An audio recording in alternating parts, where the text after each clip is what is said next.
by our very own DPS Senior Executive Director of Student Support Services, Dr. Maddox Perry, Durham County Sheriff Burkhead, Durham County Chief Emergency Manager Elizabeth Schrader, and Durham County Assistant Fire Marshal Greg Boyden. We appreciate your interest and commitment to the safety of our Durham Public Schools students and staff. Tonight's conversation will be centered around that topic and provide an opportunity for you to hear about how our organizations work together to keep students and staff safe. We will answer your questions, listen to your suggestions, and hear any concerns you may have. Before we get started, I'd like to introduce our Deputy Superintendent for Operational Services, Dr. Julius Monk, who will introduce other special guests in attendance. Thank you, Ms. Howard, and good evening to everyone. I want to first recognize our superintendent, Dr. Pascal Mabanga. We're also joined by our Deputy Superintendent of Academics, Dr. Nikita Hardy. We also have our Chief of Schools, Dr. Stacy Stewart, and our Chief Communications Officer, Mr. Chip Southard. And I see a few of our principal supervisors in the audience, Dr. Julie Spencer and Dr. Farrell. Thank you all for being here, as well as other senior staff. I see some board members in the audience as well, Ms. Millicent Rogers, Ms. Chavez, and Ms. Natalie Byer. Did I miss anybody? Special thanks also to Mr. Leathers, our principal of Southern High School, for hosting us here tonight. And if there's any principals in the house, thank you all for being here as well. Yep, I got everybody, okay. Just wanna set the background for this meeting just a little bit. We are joined by not only our law enforcement, but also our fire and emergency safety. As you know, all of these components are critical for keeping our schools safe. Right now, Florida is about to experience a hurricane. And so inclement weather is one of the things that are chief on their mind, I'm sure. And let all of our thoughts and prayers be with them as well. So we want to allow each one of those organizations to give you a little background about what they do for the community and then how they partner with Durham Public Schools. And then after they do their presentation, we'll open it up for any questions that you may have. All right, so without further ado, we're going to start with Chief Burkhead to give us an introduction about the Sheriff's Department. It's going to be followed by Ms. Schrader, who's going to talk about emergency management, and then Chief Boyd, who will talk about our fire management department. And then we'll follow it up with Durham Public Schools, Dr. Maddox Perry, who will talk about how we support our student services. So with that, I will turn it over to Chief Burkhead. Thank you, Dr. Monk. Good evening, everyone. My name is Clarence Burkhead, and I am the Sheriff of Durham County. Really honored to be here tonight. Looking forward to taking your questions. As it's already been said, this conversation is about school safety and the importance of keeping our educational environment as safe and possible so that it is, we can maximize our educational environment and make sure that our students have a conducive environment where they can learn, feel safe, and go about their daily lives with as little stress as possible. The Durham County Sheriff's Office currently operates the SRO program in our high schools and middle schools. We are assisted from time to time through off-duty with Durham Police Department. And we work very closely with the folks you see sitting up here, again, to make sure our educational environment stays as safe as possible. The Durham County Sheriff's Office is responsible for providing law enforcement services to the 250 unincorporated miles in Durham County. However, approximately 80% of what we do as it relates to civil process, traffic enforcement, service of warrants, courthouse security, responsible for the detention center occurs inside the city limits. So once again, we enjoy a great partnership with the Durham Police Department. No one agency could police the entire contiguous area of Durham without great cooperation and partnership. And when you look at it, we have 320,000+ people here and growing every day. So it's an honor to serve as your sheriff and looking forward to having this discussion this evening. Thank you. Good evening, everyone. My name is Elizabeth Schrader, and I'm the Chief of Emergency Management for Durham County in the city of Durham. The mission of our team is to foster a culture of preparedness and community resiliency through stakeholder collaboration, and to serve as a leader in preparing for, responding to, recovering from, and mitigating against all types of hazards. So like Dr. Monk referenced, not too long ago, we do have a hurricane that's approaching Florida's coast. So that is something my team and I are monitoring very closely and preparing for, should there be any impacts to our community, even to our surrounding communities. We are here to provide any type of support, answer whatever questions you all have tonight, but we really appreciate being included in the discussion. Thank you. Hello, my name is Greg Boyden. I'm an assistant fire marshal for Durham County Fire Marshal's Office. We're in the schools every 6 months, so twice a year, to do inspections, to look for hazards that would pertain to fire and any kind of code violations that could be found while we're doing that inspection. We also make sure that the safety plans for the schools are meeting the fire code. And we work closely with the emergency management office and the sheriff's office.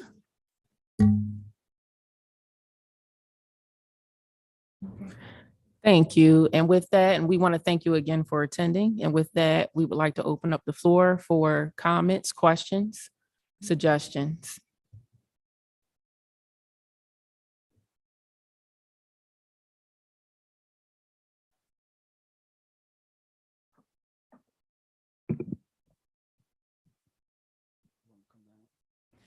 If you can come down to the microphone here. Halfway, how about that?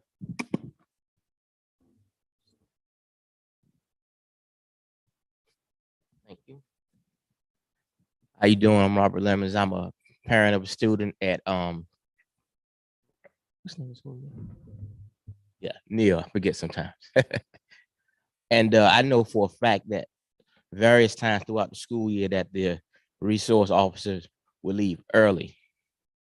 We were still in the pickup line, and I would get there relatively early, and I would see them go in the car and leave. Even after this tragedy what happened in Texas, I felt that would be a reminder to kind of, stay ardent, but they didn't take it as that, and they would still leave early. Is that something that should be happening, or is there a timetable when it hits this time for them to get off, they leave, or are they supposed to stay until this the vast majority of students have been dismissed and have left the grounds? Okay, I think I understand your question that when you're in the pickup line, you've seen the SROs leave campus. Okay.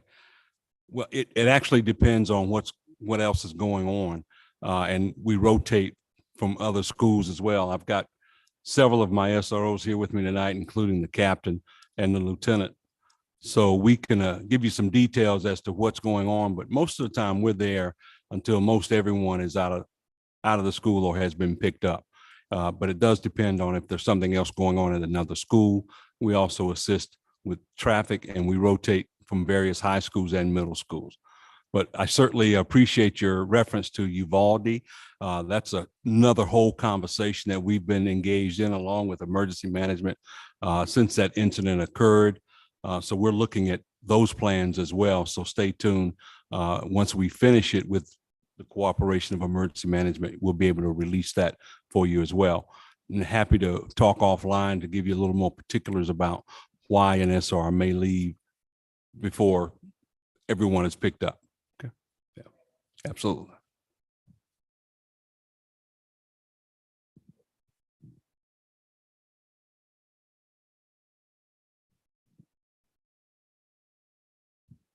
Hi, excuse me, good evening. Hi, my name is Esther Glenn, and I work in an inner city school in Durham and have for the last 13 years. There are particular neighborhoods in Durham that suffer a great deal of violence, particularly where Burton Elementary is and are in Harris Elementary, including Fayetteville Street. I'll include Fayetteville Street in that. And Sheriff Burkhood, I had a brief conversation with you. I asked, what is the collaboration between other law enforcement agencies, particularly on the campus of North Carolina Central University and Durham Tech? Elementary schools do not have SRO officers. So what can be done collaboratively with these other police departments that can help us keep our neighborhoods safe? In conjunction with the Durham Police Department, I'm sure they have statistics on the number of violence activities that happen along East Lawson Street. So what is in your talks? Can you give us some kind of comfort that our children can be safe when 2 to 3, well, excuse me, I'll say 4 times a year we go on lockdown because there's a shooting in the neighborhood? No, thank you. Thank you for that question. Chief Deputy Clancy is also sitting in the audience, and I'll let him respond as to how Durham responds to shootings in those areas. But I can tell you that our relationship is great.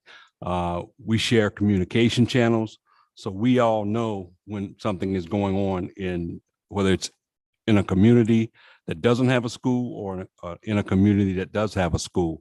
We also work very closely with North Carolina Central University and share intelligence with them. And we have co-respondence protocols in place should something happen around the school. Our number one priority between the Durham Police Department and my office is to make sure that we cover as much territory as possible throughout the day, but certainly around our schools at the peak hours. And if something were to occur, we all respond at the same time. So you may roll up or you may drive up or hear about an incident, you'll see Durham Police Department, you'll see the Sheriff's Office, and depending on where it is, you may even see some officers from North Carolina Central University. My office has a mutual aid agreement with all 3 of those entities. So we're in constant communication, trying to do all we can do to keep it safe. You're right. I'm not in the elementary schools. That is something, as I mentioned last Monday, that is being considered at the state level.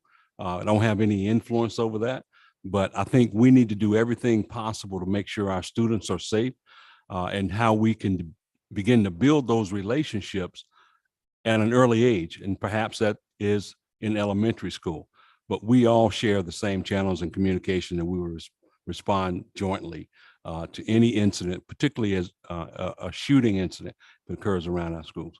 And I'll yield to Deputy Chief Clancy if he wants to offer any further comments.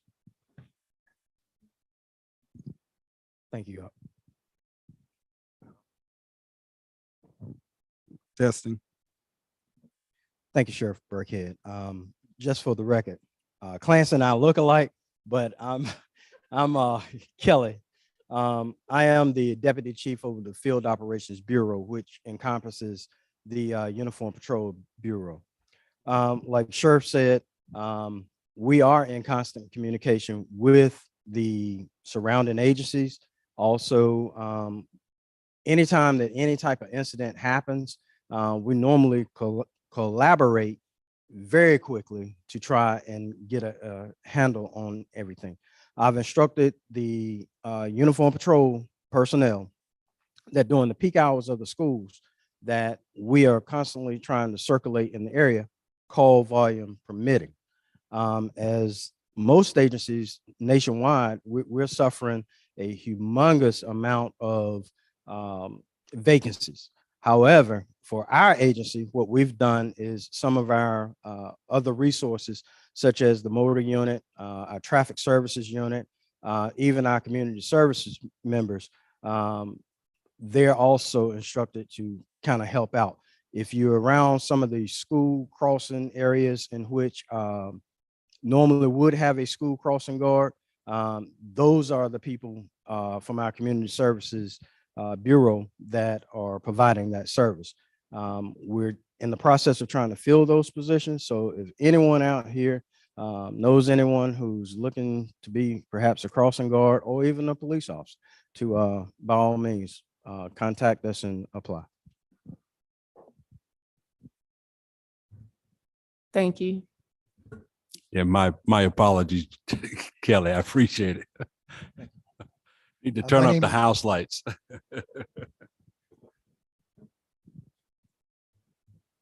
My name is Eric Price.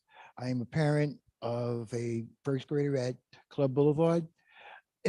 I walked in late and I apologize. And I just heard the last three people introduce themselves. Is there anybody from mental health or social work here? Okay. Yes. What type of programs are instituted for children who go through these experiences of lockdowns, shelter in place? You know, is there discussions? Are teachers being trained to talk to children about these incidents? You know, because even if nothing happens, there's still the whole trauma of going and ducking or however the drills are taking place. And that's what I want to know. Is that being addressed? Yes, sir. Once again, I'm Laverne Maddox-Perry, Senior Executive Director for Student Support Services. And our department encompasses 4 different areas for supporting students, mainly around student wellness and advocacy, which would be your counselors, your social workers, as well as student alternatives and supports. That would be all your discipline and out of school suspension alternatives, as well as behavior support. We also have school nursing as a part of our department. And we have IABS, which is integrated academic and behavior support. I tell you that because our department is designed to actually do what you've said, be a holistic support for schools, communities, when these things occur, if there is an actual incident, but also to help focus on being proactive, educating people about the impacts of trauma, and what trigger trauma responses in students, what externalizing behaviors look like. We always have what we call a school critical incident rapid response team that responds if there is a need within Durham Public Schools. And we are in continual communication with the Department of Safety and Security. We are in close communication when there are incidents or even suspected instances of violence or a need for a lockdown. We deploy counselors, social workers. We have co-located mental health agencies locally who support our students as well. So we try to be a well-rounded community of support for students, particularly around mental health.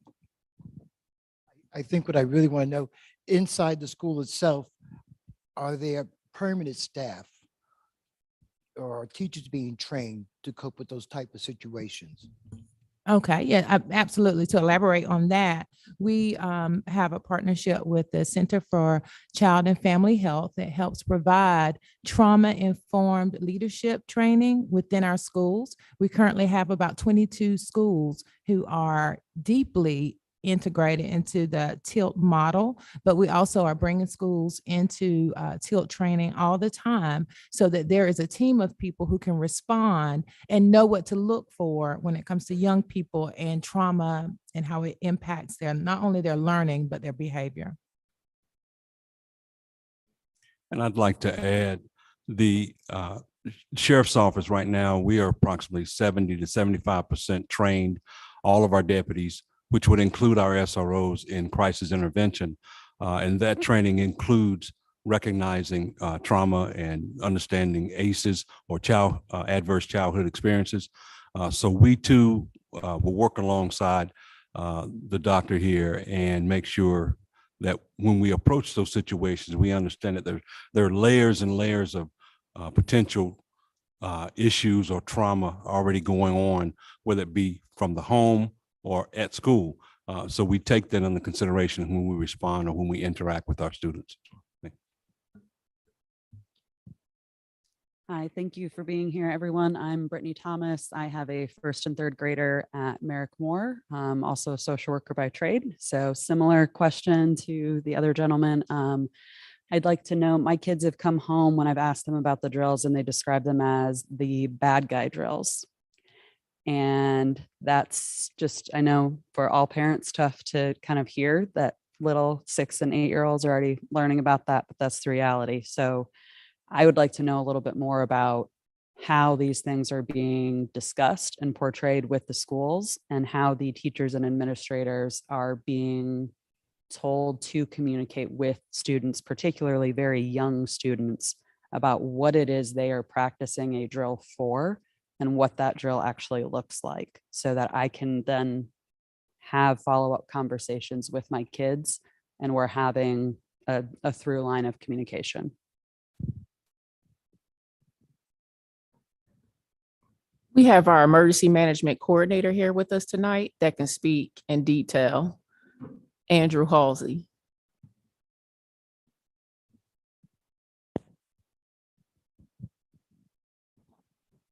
Hello, my name is Blake Halsey. I'm the emergency manager for the district. Certainly for both of those questions, our principals are trained for all the drills. They're given announcements on how, based on what school level it is, what to announce. And then principals are instructed, on teachers how they should, portray the drills, what it is, and then the frequencies of the drills and all that. We do lockdown drills twice a year, do a fire drill every year or every month, which is required by fire code. And then we do a tornado drill twice a year as well. And along with an earthquake drill in October. We're strong believers, all of us are, that the more we can drill, the more our staff and our students understand what happens whenever an emergency occurs. We understand, there is, different students take things differently. And our teachers and our mental support staff and counselors within the school assist with that and are trained to, deal with teachers or that might have questions from students, or even students that come directly to them. I think that might answer the question. Is that any other Thank questions? you. And yes, our main goal is we want to ensure that our staff and students are prepared in the event of any type of emergency. I got a question. I have 4 children. 2 of them have graduated from Durham Public Schools, and 2 are still actively involved. One's at Hillside, one's at, I just forgot myself, Lowe's Grove. And it's been my experience since 2003 of going through Durham Public Schools that, number one, there's a big problem with consistency from school to school. That he just mentioned training of the staff and the principles of what to do. I got 2 questions. One of my questions, almost to counteract off that, is, as an example, you can lead a horse to water, but you can't make them drink it. What is your policy to make sure that those principals and staff at those different schools are doing what they were trained to do? Not just, yes, I'm doing it. Is there somebody there that's actually making sure that they're doing, that's outside that leadership in that individual school? Because it's been my experience that I can go from one school to the next, and I've had 4 elementary schools, 2 different high schools, and 2 different junior highs, and consistency just didn't exist. Communication was slow at best, and it hasn't really changed much. My secondary question is for the sheriff. What is the sheriff's department's policy in the event of an active shooter? How do you handle that? Is it your policy for your deputies to actively confront that shooter or wait for backup? Could you explain that maybe a little bit more? We're going to start with Mr. Halsey, and then we'll pass it to Sheriff Burkett. Thank you. Sure. Thank you for that question. Stand back where people can get me. So right now we are working on lockdown fire plans with all the individuals on updating the plans. We've had plans in place for quite a long time, ever since the schools come into existence, but we were working on individual plans for each school. And that way there is consistency with training among everyone in that school. And there's consistency with the emergency response partners. And it's kind of an all-inclusive comprehensive plan. Thank you for bringing your concern up, and that's definitely will be noted. All of our principals receive extensive training on how to conduct these drills, including how to talk with students and how to talk with their staff on how these drills are to be conducted. And we revise this training every year, along with our emergency services partners as well.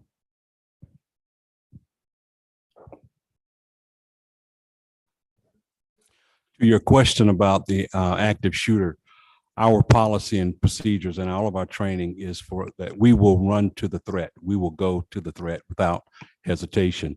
We're in the process of training now. We just 3 months ago finished training all of our deputies on how to respond to an active shooter. It's ongoing training in conjunction with the work that we're doing with emergency management.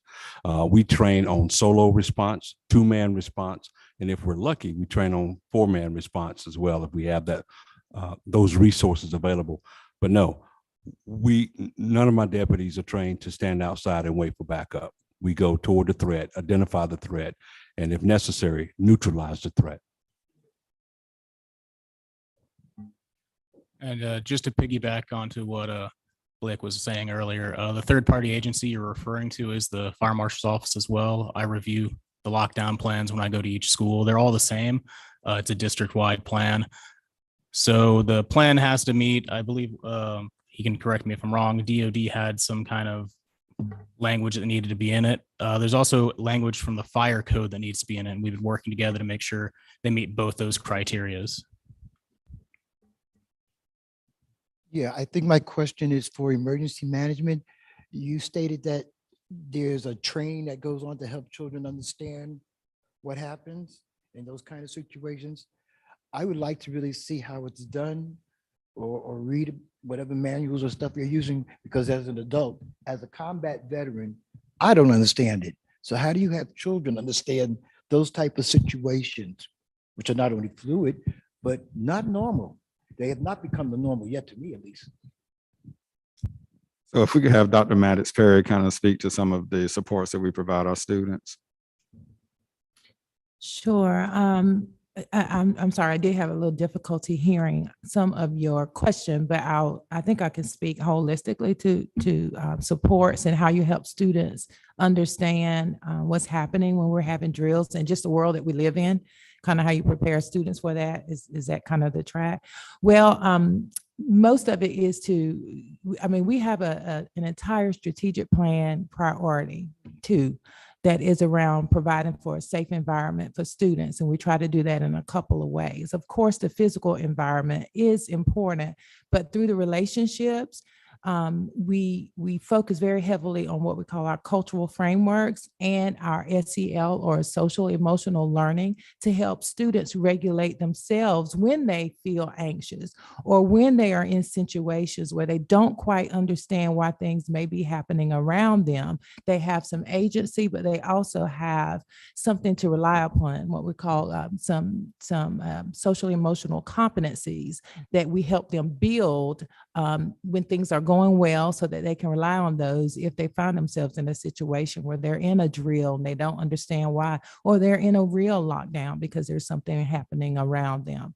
So building the relationship so that students trust the adults to not only keep them safe, but to be honest with them and transparent with them about how they can keep themselves safe and how they can build their own self-agency to be able to handle and bounce back from anything that brings them concern or any anxiety. And we do also, I didn't mention this in the other question, we also have, through some of the additional funding that was provided to our school district as a result of the pandemic and the trauma associated with that isolation period, we have added student success coaches, as well as mental health counselors to some of our buildings, particularly those buildings where there has been a need for additional support. So there are mental health counselors, not only through our community agencies, but in 7 of our schools, there are mental health counselors who are there daily and can provide clinical support and treatment for students on our campuses as needed. I'd like to take a moment to go back to your question about active shooter response. It's not just the sheriff's office. I want you to know that, again, we have this great partnership with Durham Police and other agencies, but the work that we're doing right now is specifically designed to address those situations in conjunction with emergency management. So Elizabeth's going to talk a little bit about the Asher plan that we're developing right now as a result of the situation that occurred in Uvalde. Thank you, Sheriff. So for the past 2.5 or 3 months, Police Chief Andrews, Sheriff Burkhead, Director Randy Beeman over Durham's Emergency Communication Center or 911 Center, myself, Chief Mark Lockhart, who is over EMS, as well as Chief Robert Zoldos over the fire department, have been meeting in conjunction with some of our executive command staff and leadership teams weekly to talk about this very issue, active assailant. And active assailant response goes far beyond just law enforcement. It is a collaborative response. Law enforcement will go in immediately to the threat, but really the larger part of the response is really saving the lives. And so this core team that we've coined as our ASHER task force, which stands for Active Shooter Hostile Event Response, as I mentioned, meets every single week for at least an hour. Sometimes we go to 2 hours and beyond because we have such rich dialogue.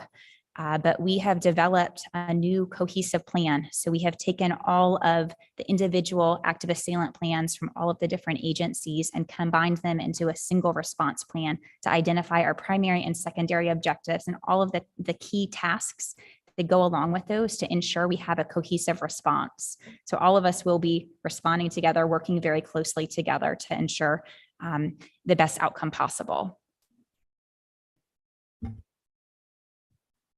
Hello, my name is Mavreen Nanton Scott. I'm a parent of a 5th grader at Club Boulevard. I think I have 2 questions, but my first question, it sounds like from the questions we've heard about lockdowns. In my 6 years of being at Club, I've been involved in one lockdown and it was scary as heck, and I was pregnant at the time.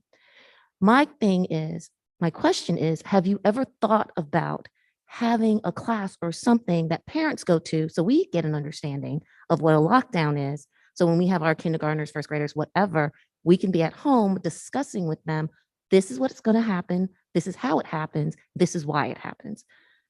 Because it seems like the concern for me, until I had that experience with a woman being angry and threatening, and I saw Durham police came there and quick in a flash, I was terrified. And I was like, oh my God, what is this? And why are we in the dark? And what do you mean don't talk? This is freaking me out. And to sit here and to hear that the kids they just closed doors and the kids just kept moving on, right? But as a parent in that experience, I had to sit here and be like, so this is what you go through every time this goes on. And I had talked to other parents and they didn't know that that's what it was. They just knew they had lockdown drills, right? So that's my first part, is maybe parents might need more information on how this works so we can be better and with helping Durham Public Schools do what they need to do and keeping our kids safe. My second question is to you, Sheriff. As a 5th grade parent, I'm about to have a 6th grader. I never had an SRO growing up. I graduated high school in '95. I don't know what SROs do. I don't know how to talk to my 5th grader about the fact that he's going from a school where that does not exist to middle school and high school where that is. I don't know. So I don't know how to talk to my child about how do you interact with the SRO, because he could be in a classroom where something goes down. And so my son is very good at not my circus, not my clowns, but he might get dragged into something. SRO gets called in. What happens if he gets dragged into something that he wasn't a part of, right? How do we respond? How do I respond to that as a parent? Because I'm gonna be honest, I've had really not so great experiences with police officers in Durham, in Florida, in New York, where I grew up. And I don't want that for my son, because my son made me as my oldest, he made me a mother, and I have the most anxiety for him. Okay, so having SRO officers, and y'all back there, I love what y'all do, thank you very much, but I am afraid. All right, and I want to make sure, and I'll tell you, we did PAL at Club. And it was this whole he was like, I want to do soccer. And I was like, oh Lord. But I did it. We did it. We got through. I got through, not him. He had a good time. I got through, got over my anxiety. But I need to know when I send my kid to whatever middle school I choose, that there is something in place that I'm not going to have problems. I'm not going to feel terrified because there's someone there that he can get dragged in. And I looked at your numbers and I see most of it is fighting. I see that. But I'm afraid that he's in a classroom with a teacher who's fearful and calls in the SRO officer as the first gun. To me, SROs are big guns. Okay? Teachers are little guns. Parents are BFGs. Okay? But that's how I see an SRO. But there are some teachers that do not see SROs that way. They will pull you in, and then you got kids that are in a situation that could have been easily dismantled on a teacher level. All right? So I don't want my son to get my anxiety of very rude and inconsiderate officers which will put him in a situation that he shouldn't be in. Okay? I mean, real rude. I mean, I can even tell you that when he was 3 and our church was doing a thing for rescue workers and he saw guns on an officer and he was like, are they going to shoot me? And they were like, ha, ha, ha, oh, shoot. Little black boy, no, we're not going to shoot you. We're here to protect you. But it was like that instant fact of knowing what the community thinks about you. And I'm sorry to keep talking, but it makes me nervous talking to you. Thank you.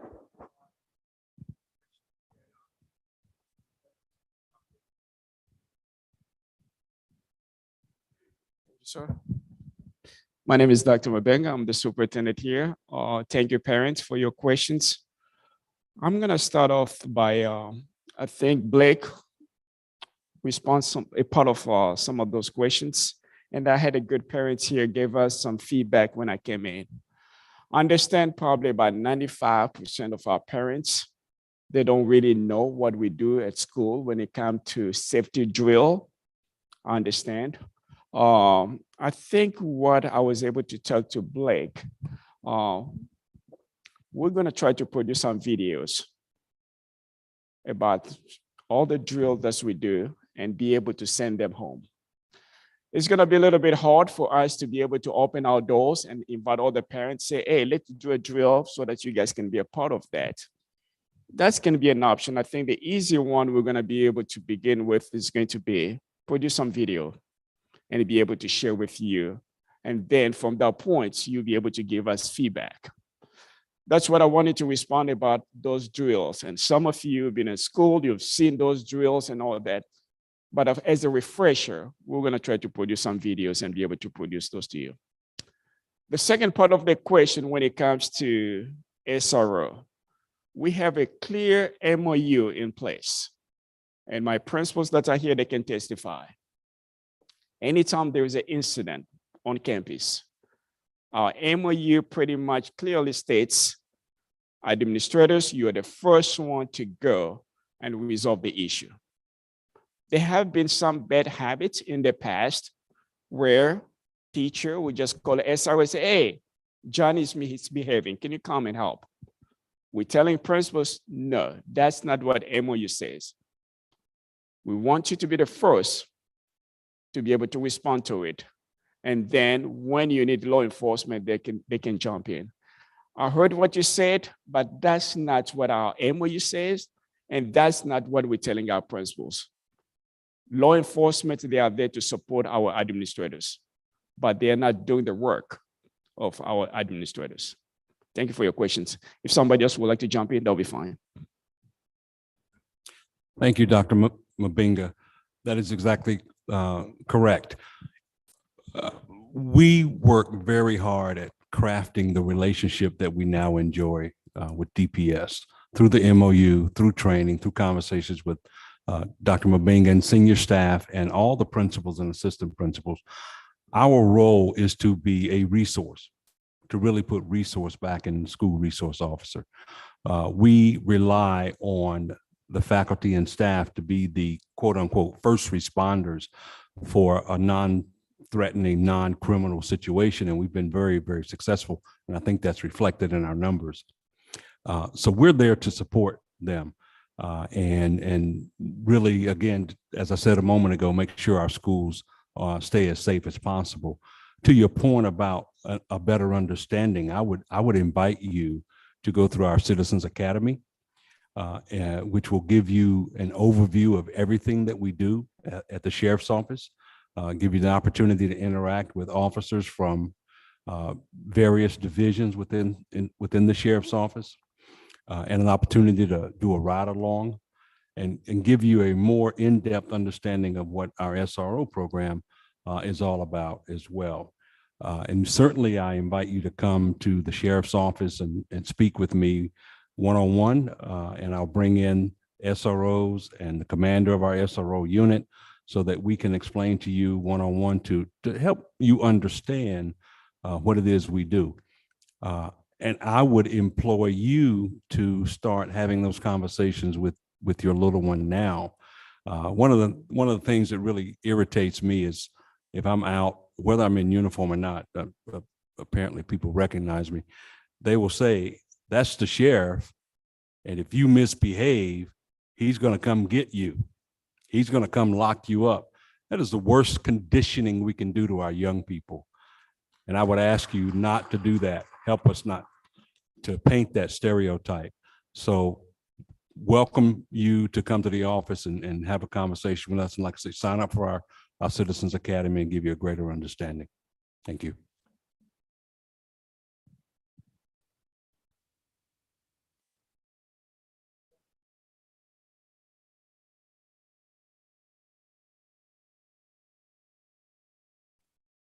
Hi, I have a question. I have a daughter in high school here in Durham, and two questions basically. One, for lockdown drills, since in high school you changed periods, and last year was her first year in person, and they had one drill during whatever period. And my first thought was, if you have 4 periods, you may not know what to do in that second, third, or fourth period classroom if it looks different, because she also has trailers that she's in. So a suggestion would be to have the lockdown drills happen during different periods for high school students so they all know what to do in the different periods. And second, it's now the end of September. When are they going to have the drills? Because she has not had a drill yet. And we shouldn't wait until the school year is all the way in flight, because things happen daily, as we know.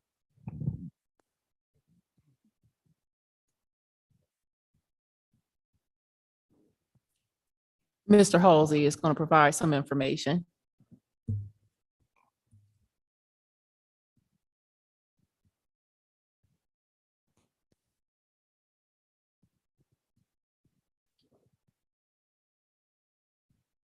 Stand right here. So we stand a little halfway. Thank you for that suggestion. So with the new lockdown plans, and I'll kind of talk a little bit about that, that connects directly into the Asher planning that Chief Schrader was talking about. We're working hand in hand. We meet almost on a weekly basis to discuss that. With the lockdown procedures and plans, every teacher is to go over lockdown procedures within that period. If it's a middle school, if it's a high school where there are transitional classes, especially we go over it if they're in the trailers, if they're in the gym, if they're in the cafeteria, those procedures are gone over. This year, we've changed the lockdown procedures and the drill requirements. We actually do those within the first 5 days of school, just like we do with fire code. And we also have, so with the tornado procedures, we used to do that in March during the statewide tornado drill, which is only what's required by the state. But this year, we changed it to twice a year. We do one before in September, and we do one during the statewide one in March, as severe weather still happens in the fall as well. to better prepare our students and better prepare our schools. But some of that, like the training and stuff like that, that we have been discussing, that will be going into those lockdown plans that we're discussing, and some of those, there'll be more trainings for teachers and stuff like that as well. Thank you, Blake.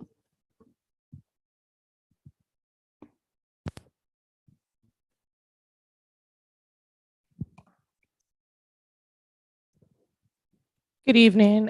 I have 3 kids in Durham Public Schools, and I've been in Durham for 20 years this year. My question is, have you all thought about metal detectors? I know when we say metal detectors, everybody kind of gets, we shouldn't have to have that, but it's proven that we should have to have it. I went to a high school, I graduated in 2000, we had it. Weapons are getting in the school. Yes, we have the SROs to search, but it's not always found. What are we doing? Is there talk about metal detectors? Is there a plan? I think now it's time. Now is the time. Durham is not, we have a lot of crime. There's a lot of weapons. They're coming into these schools, whether you guys want to believe it or not. I have 2 middle schoolers and I have a high school. Whether you want to believe it or not, these weapons are in these schools every single day. I don't want to wait till we have to say that there's an active shooter because it was something that could have been prevented. Thank you. And I'll take that one. Currently, we do not utilize metal detectors for entry during the school day. They're primarily used for football games, things like that. But that's certainly something that we would look into to see if it'll be a good application here at Durham Public Schools. So we're going to take that suggestion and look into it. So we appreciate that.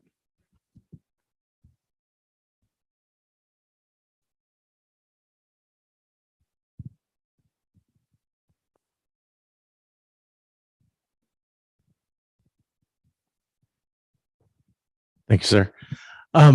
It sounds like just listening that programmatic questions are what are coming up. Like, are we using CASEL standards when it comes to SEL? Are we using things like Second Step as a program in the school, or crisis prevention intervention for de-escalation? Is kind of what it sounds like some of the parents are asking. And so maybe if we could clarify some of those program events to put a name to how we're doing the, ending the school to prison pipeline, or how we're teaching our teachers to take students down on that verbal escalation continuum to de-escalate behaviors before it gets to an SRO intervention. That might help to clarify for some of the questions that have been asked. Sure, absolutely.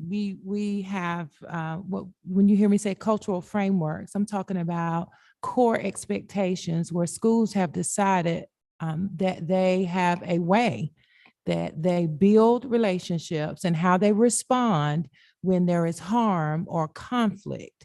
And so it's a restorative framework that helps them know how to ask questions and build conversations that lead to reframing and restoring relationships. So that's the cultural framework piece. When we talk about our SEL programming, all of our schools in 2023, I'm happy to say, will have SEL curriculum. Thank you to our superintendent, our board, our deputy superintendent for supporting that. We have had social emotional learning curriculum in our elementary schools going on our 3rd full year after implementation. We're really excited about that. And I think the elementary principals will tell you that teachers and parents are seeing some good results from that.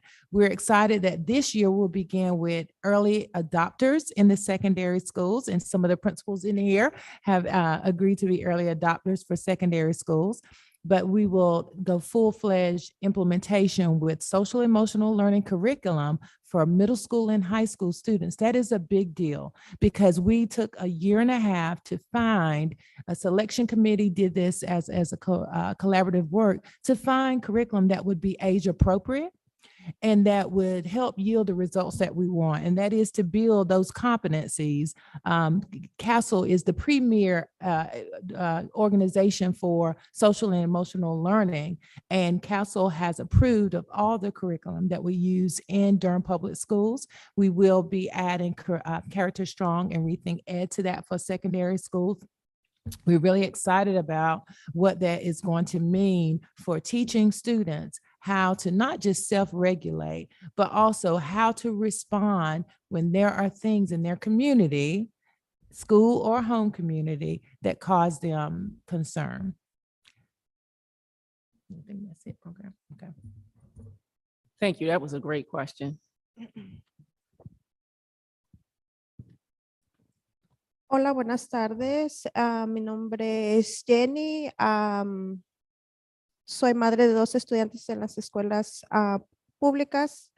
Estoy aquí por 2 cosas. Es muy interesante estar viendo aquí lo que están diciendo todo acerca de la seguridad. Creo que deberían de tomar un poco más en serio las cosas que a veces dicen los estudiantes. Me acuerdo que la última vez que mi hijo estaba en la escuela, me mandó un mensaje y me dijo, mamá, encontraron una bala. No una bala, pero un casquillo. Y yo dije, ¿ya le dijiste a la maestra? Y ella me dijo, sí, pero no están haciendo nada. Yo le dije a mi hijo, salte. No los dejaban salir, pero de ahí no supe más.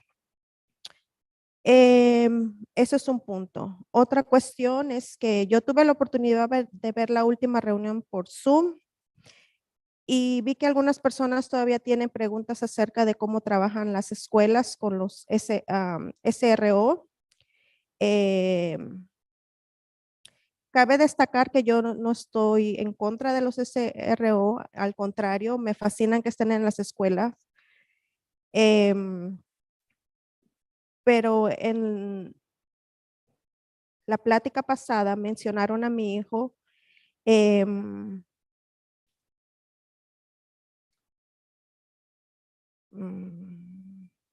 Entonces quiero saber cómo ellos son entrenados, ya que nosotros fuimos víctimas de un maltrato por parte de un SRO. Y aunque quieran dejar que fue culpa de mi hijo, cuando no lo fue así, porque él fue acusado de estar haciendo donas en la escuela, cuando no fue así, no hubo ninguna prueba.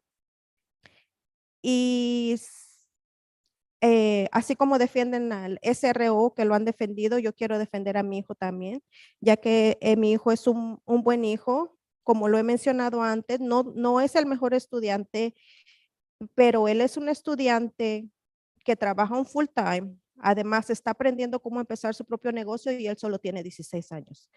No usa drogas y nunca he tenido quejas ni ninguna falta de respeto entre los maestros.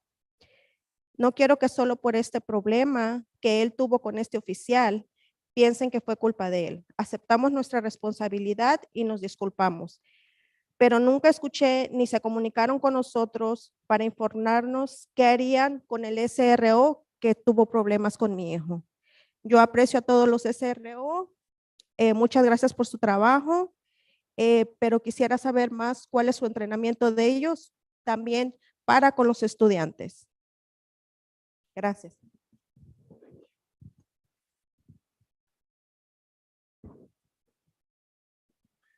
Hello, good afternoon. My name is Jenny. I'm the mother of 2 students in Durham Public Schools. 2 things. It's interesting we're talking about security. It's more serious what students are going through. The last time my student was in school, he mentioned he saw a bullet. Let me correct myself, a shell casing, and nothing was happening. I said, you need to leave the classroom at one point. I had the opportunity to see the last meeting via Zoom, and there were questions about how the SROs work. I'm not against SROs. I'm happy they're in schools, but about the conversation, it was mentioned how they are trained. I am the victim of bad treatment of an SRO, and it wasn't my son's fault. They said he was doing donuts, and they defended the SRO. I'm here to defend my son. I know he's not the best student. He's a student that is working full-time. He's a 16-year-old who's starting his own business. He doesn't use drugs. We accept responsibility and we apologize, but they never communicated with us. Again, I appreciate the SROs. I'm thankful for their job, but I'd like to know more about their training.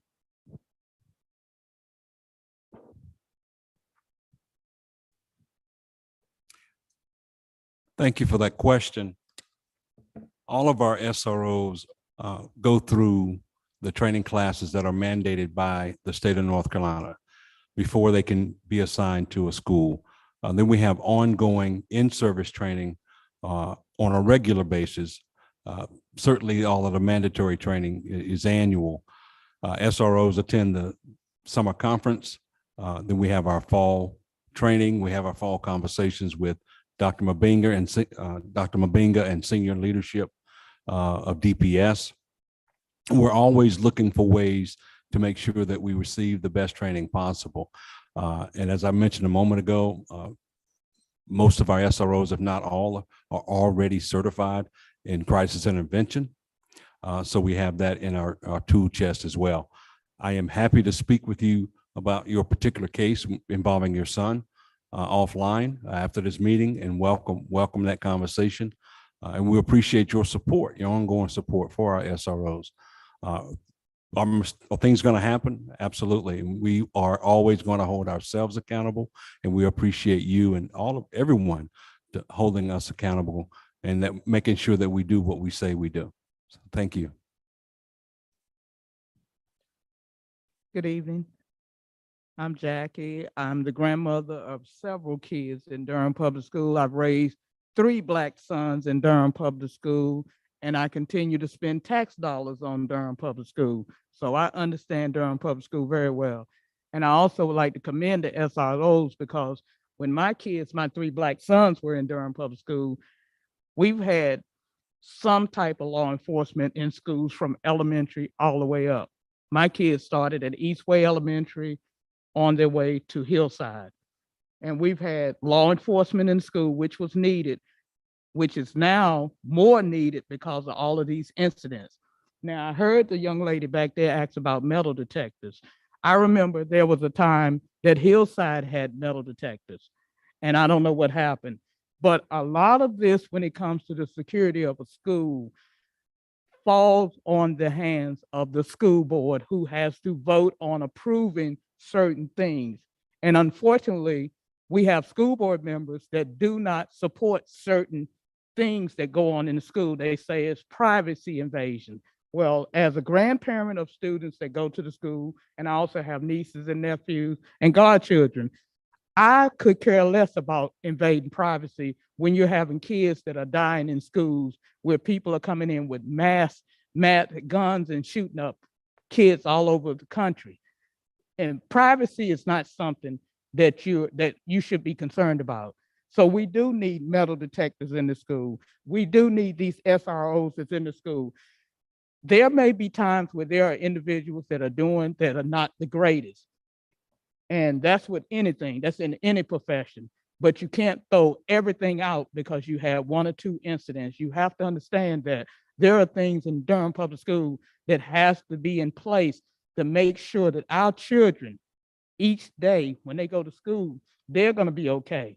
And also, I'd like to know what the school is doing right now to include parents, grandparents, in the process of keeping our schools safe. I hear about all these programs, and I know about most of them, but what are you doing to invite grandparent, non-traditional folks into this conversation, in this setting, so that they can be a part of this solution? Because I keep hearing this question about what is your training for these SROs?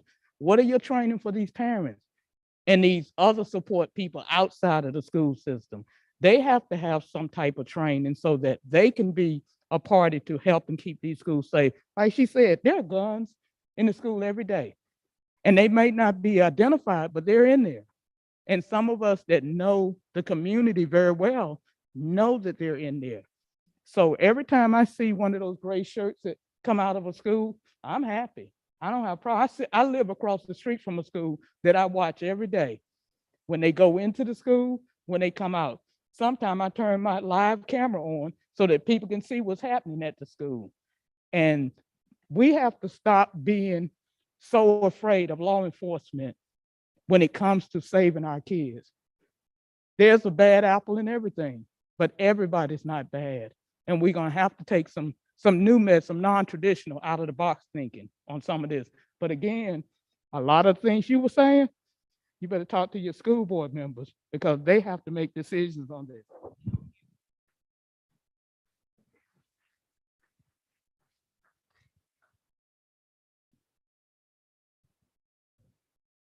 Thank you for your comment and the question within your statement.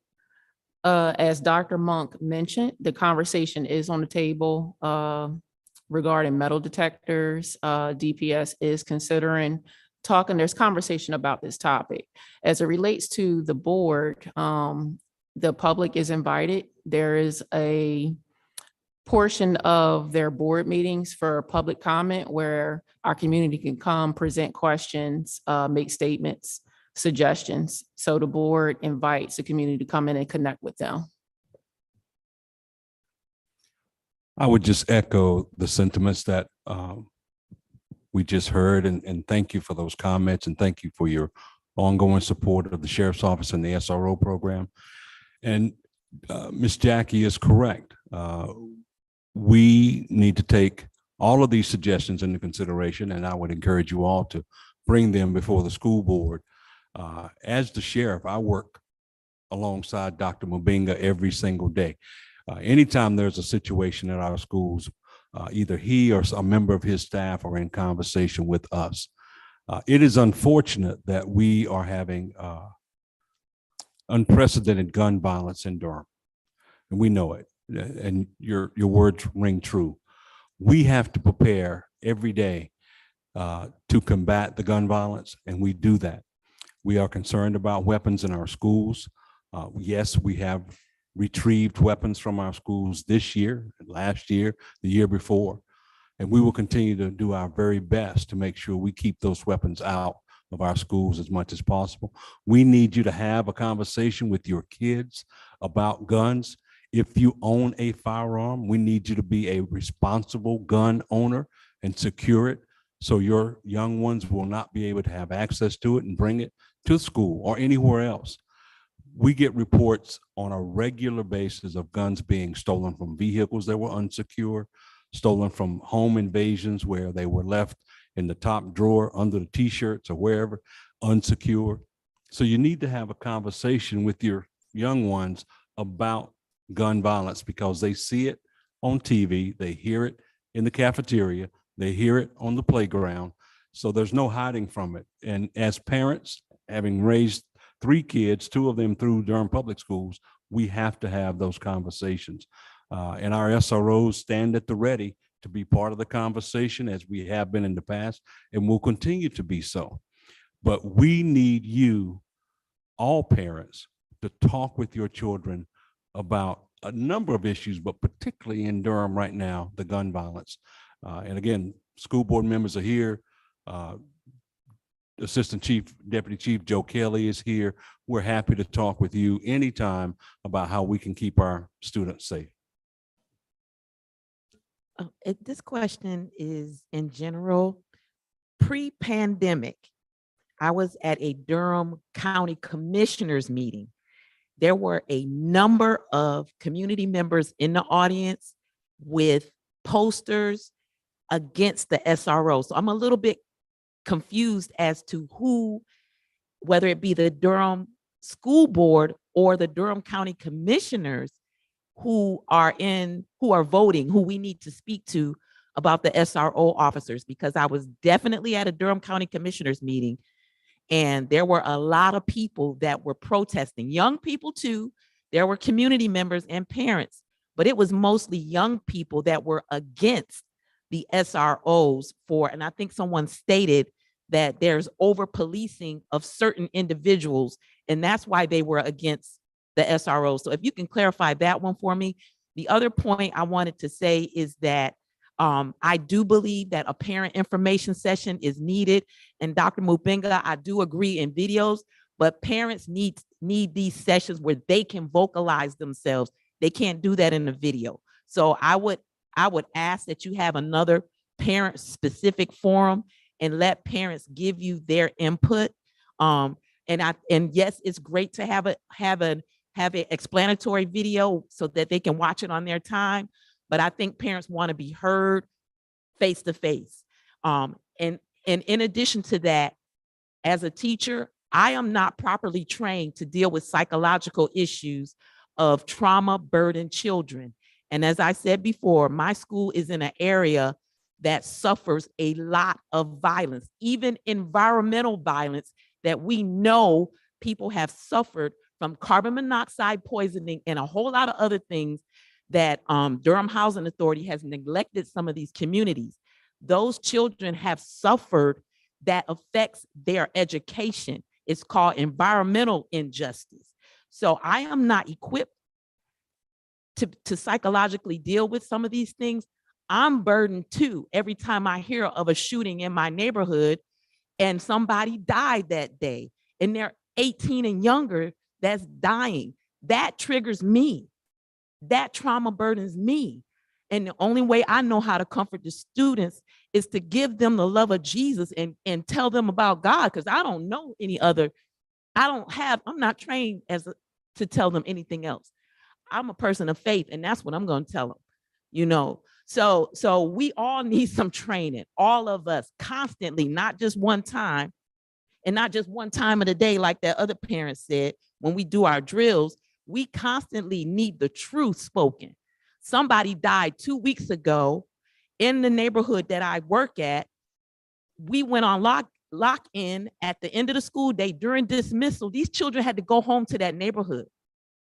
So I'm sure they're trauma burdened when they come back and they don't know if they're going to be safe at school, at home, at the grocery store. None of us feel safe, and not at church. Where are you safe?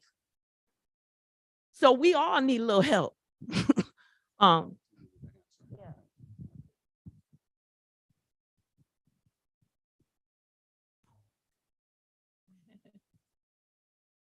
Thank you, Dr. Mabanga. Thank you for your concerns. I agree with you. We need to have more conversation like this. I think maybe this platform may not be right because we are in the auditorium. I think probably in the future we'll be around tables where we can have really good, robust conversations and be able to gather some feedback from you all, how we need to improve the safety of our students as well as our staff. When it comes to decisions regarding safety, superintendent is responsible, board is responsible, Board of Education, as well as county commissioners. I said this at the last summit. Whatever's going on now in Durham is going to take the whole community efforts, not just one organization. I'm fully aware of the conversation about defunding the police. I'll keep my comment to myself, but I'll say this. The state fund a lot of opposition at the high school level, but when it comes to other position that we have, we've been really supported by the county. Sheriff will have a conversation with us. For instance, we're talking about Lakeview. Before, we did not have someone from the sheriff department say, hey, sheriff, we really need somebody for that department, for that school. Then he's going to formulate his funding, his request to the county. So in summary, it takes superintendent, it takes the board, and take county commissions, all of us, to have conversation when it comes to safety and who's going to fund those positions as well. So I'm really open to future conversation. This is just the starting. And I think the format of the setting is going to be different, where we really want to hear more from parents. I do want to recognize County Commissioner Burns, who walked in. I think I ran into her earlier, so everyone say hello.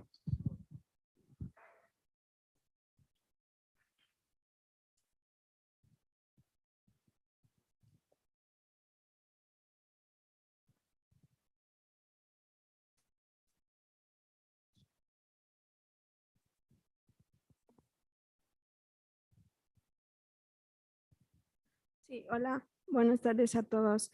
Bueno, mi comentario que es que sí se necesita más capacitación para los oficiales para que tengan los conocimientos de cómo tratar cada caso en los estudiantes y también es necesario que los oficiales tengan más visitas a las escuelas para hablar con los estudiantes y explicar que ellos están allí para apoyarlos, no para maltratarlos.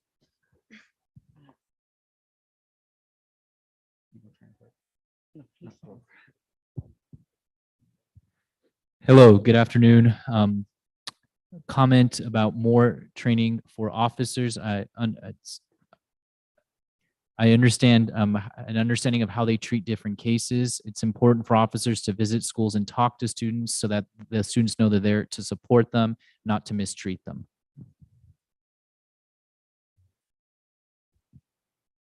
Yeah, I cannot overly emphasize or stress the level of training that we go through.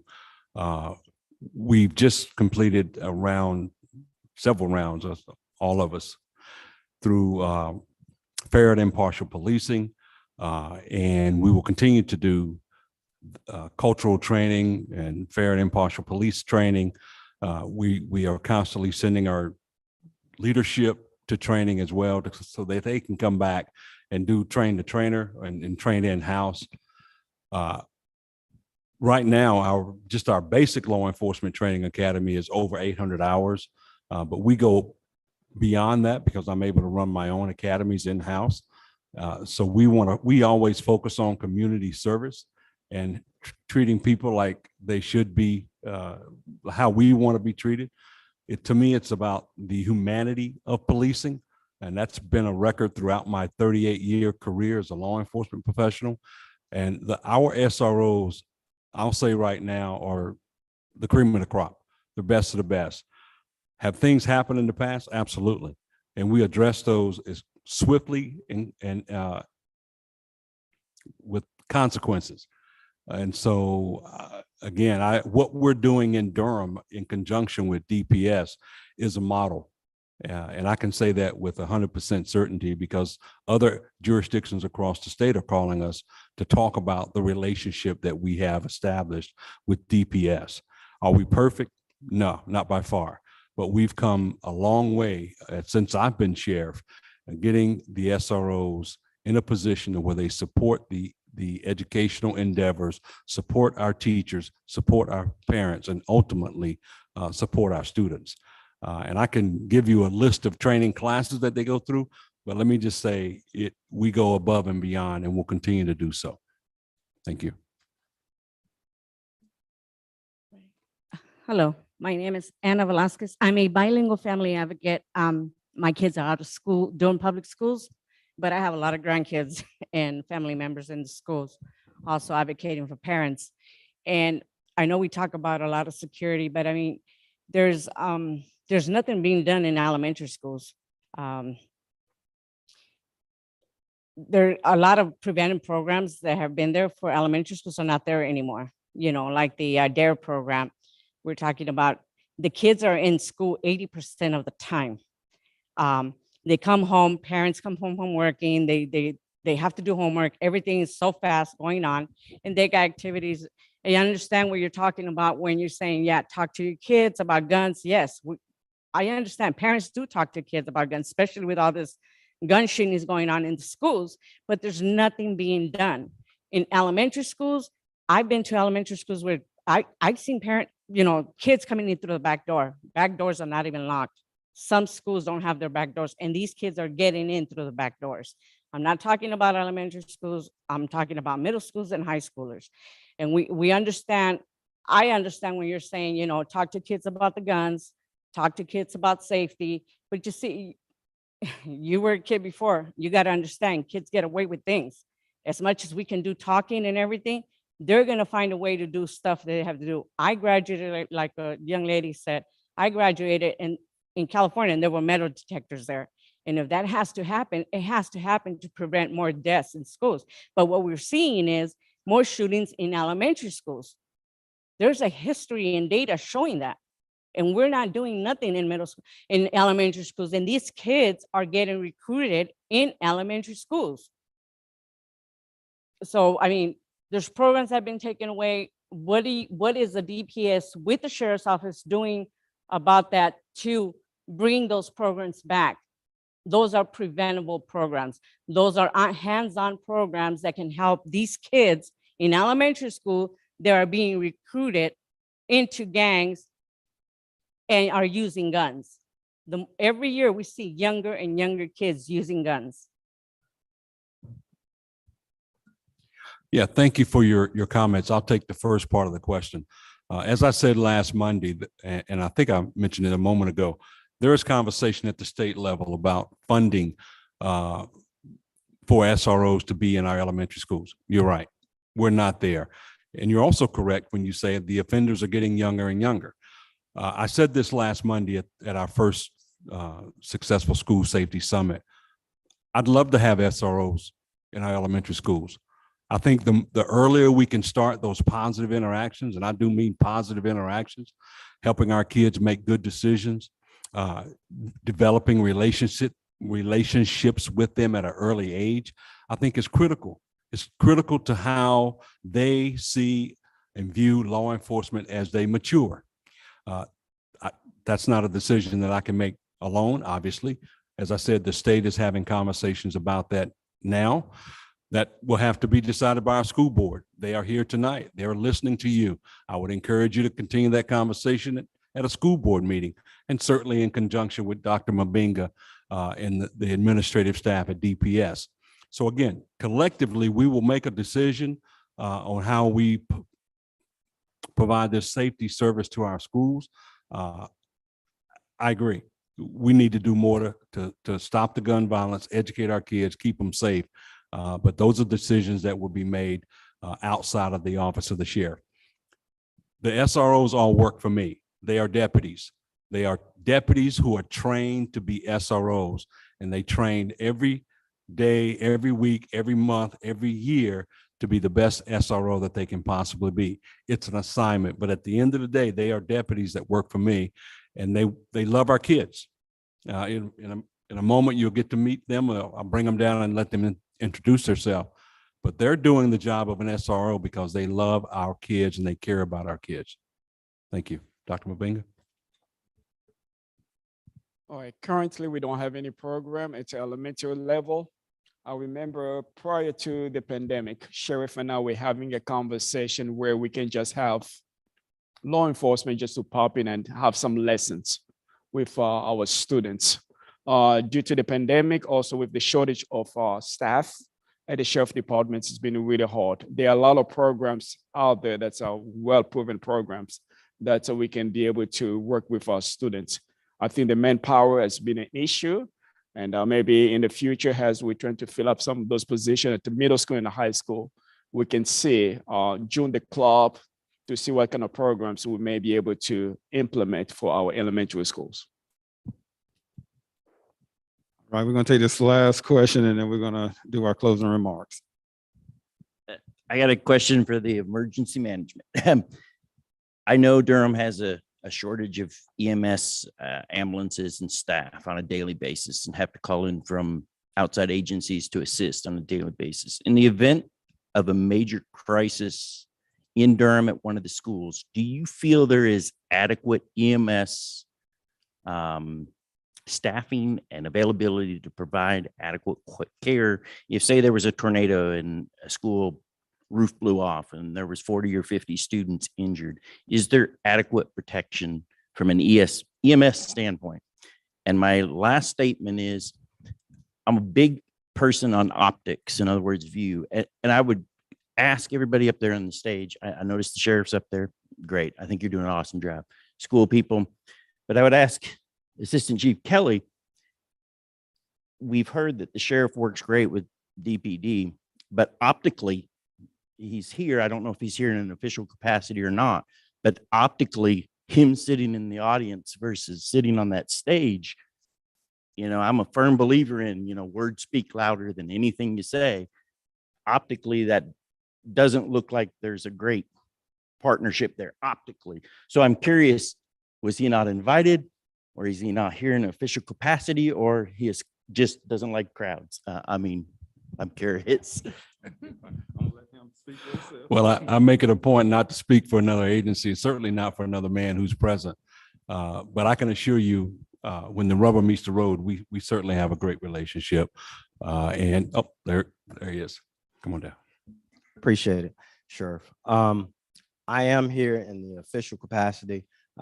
Chief Andrews was last moment. She was unable to make this meeting. So she asked me to step in on my way home. I came. And like Sheriff and everyone else said, when the bell sounds, we all come together. And it is unbelievable how much we train both interagency, outside agency, and it just comes together. It's almost like mass chaos. I've been associated with the Durham Public Schools all my life. I'm a proud graduate of Durham County Schools, but more specifically, I've been working with the Durham Public Schools since 1995. Several of the SROs who are lined up here, I've had the honor and privilege of working with. I've known Sheriff Burkhead. I've known Dr. Maddox Curry now, when we worked out at Jordan together. So my only thing to everyone, and I hear everyone's thing, I just ask that each one of you have basic trust in the Durham public school system. It may not seem like things are happening the way that you want, but behind the scenes, there is a lot of stuff that's going on. Prime example, we had an issue out at Northern High School a couple of years ago. One of the things that we found out was we didn't have access to the building. Through prior emergency, security, they were able to come up with funds. So we were able to get what they call Knox box on the buildings so that we have that instantaneous access to the schools. A lot of the principals that I've had the honor and privilege of working with, they are very, very proactive. But I have to ask each one of you as a parent, what is more important? Being comfortable or being safe? And when you have to make that determination, certain things have to go on. So it's a hard line for certain principals, because if you're putting too many kids out of school because they're not conforming or doing what they're supposed to do, then it becomes a problem for law enforcement, because now these kids who want to be young adults are actually on the street creating a situation, which Ms. Wagstaff and I have known each other for a number of years, and she is spot on. The stuff that happens in the community, it comes together in the school. Parents, you have to be involved in what goes on. Your kids, and ma'am, I'm sorry that you feel that way about law enforcement, but I can tell you, the ladies and gentlemen who are SROs, I've had the privilege of working with them. They want nothing better than to have a positive role with your children. A lot of times as adults, we have a sense of thinking that's different from the kids. If you have the opportunity to see how an SRO or one of the security officers that are employed with the school system interacts with the kids, it is amazing. Kids run up to these ladies and gentlemen and they will tell them information that they won't even tell you. Trust the system, trust the process. If you have any questions, by all means, ask. I know I kind of got off topic, but I apologize and I'm sorry. But anyway, I'll turn it back over to the sheriff, and thank you, Doc. Yeah, before we. Yeah, we're wrapping up. I'm going to make my SROs, please make your way down. And as soon as Dr. Mabinga gives his final comments, I just want you to meet the men and women who are currently serving as SROs. So if they'll give their name, their school assignment, and how long they've been doing it. Thank you. Yeah, quickly, I just want to reiterate an incident in Northern High School a couple years ago. DPD, they were right there. And I think after the whole incident, DPD, they were around the circle and all the SROs, and I was there as well to debrief on what went wrong. How could we make that better? So I know John, one of the guys that was the first one to run to the classroom and check. So there's really strong collaboration that's going on. And also kudos to our chief. The first 2 weeks of opening schools, they were there, making sure the traffic was working really well. They were part of DPS trying to support us as well. So those of you that don't really see the kind of collaboration that is happening, but they are supporting us as well. Back to you, Sheriff. Thank you. Just like I said, please introduce yourself, school assignment, and how long you've been SRO. Hello, I'm Deputy Moore. I'm a school resource officer at Shepherd Middle School. I've been a school resource officer for 4 years. My name is Deputy Hayes, and I am the resource officer at Githens Middle School. This is my second school year, but I've been with the sheriff's office for 6 years. My name is Deputy Drew King. I'm at Carrington Middle School. Law enforcement, 23 years. My name is Deputy Moore, Big Moore. I've been in Neal for 5 years. My name is Deputy Brown. I'm an SRO at Lowe's Grove Middle School. This is my second year as an SRO. Good evening. I'm Deputy Lynch. I had the pleasure of working with Mr. Leathers here at Southern High School. I like to say us SROs are more than just cops with resources. I coach soccer here. I go to the games, not even on the clock, to support these kids so they can feel comfortable and at home to talk to me or anyone else. But thank you.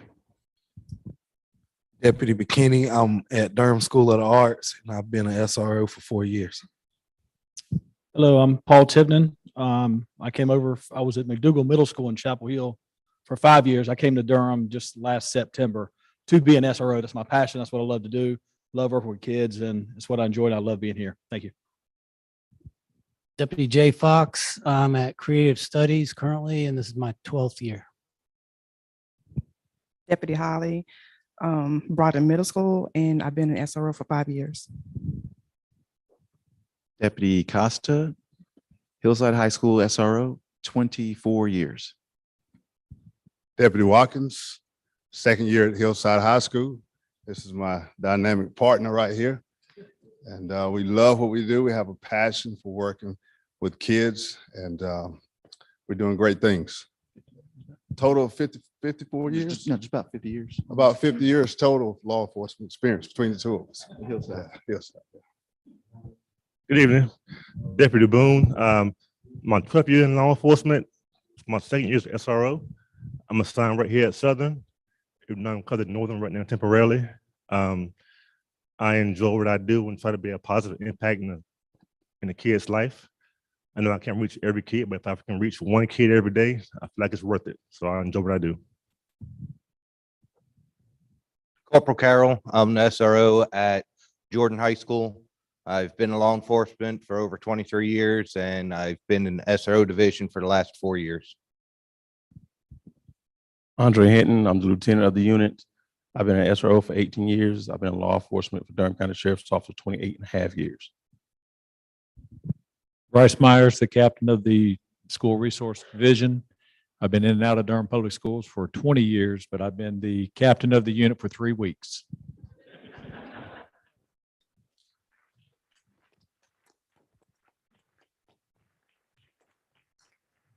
Thank you. As you can see, we've got some dedicated individuals who take their job very seriously. They've been doing it from 3 weeks to 15, 20, 18 years and more. So I cannot say enough about how these men and women do their job and day in and day out to interact with our students, and again, to keep them safe, working alongside the DPS faculty and staff. Thank you all very much. Thank you, thank you, thank you for all that you do. Everything that you do for our community is very much appreciated.